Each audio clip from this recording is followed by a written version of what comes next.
Tahu nggak sih bahwa burung terkecil di dunia adalah burung kolibri, atau dikenal juga sebagai Melissuga heleniae. Nah, panjang tubuhnya sendiri sekitar 5-6 cm dan beratnya sendiri hanya 2-2,5 gram.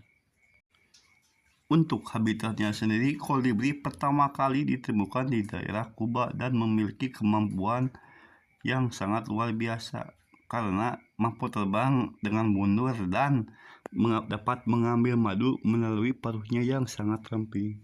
Bagaimana menurut kalian? Komen dan terima kasih. Bye.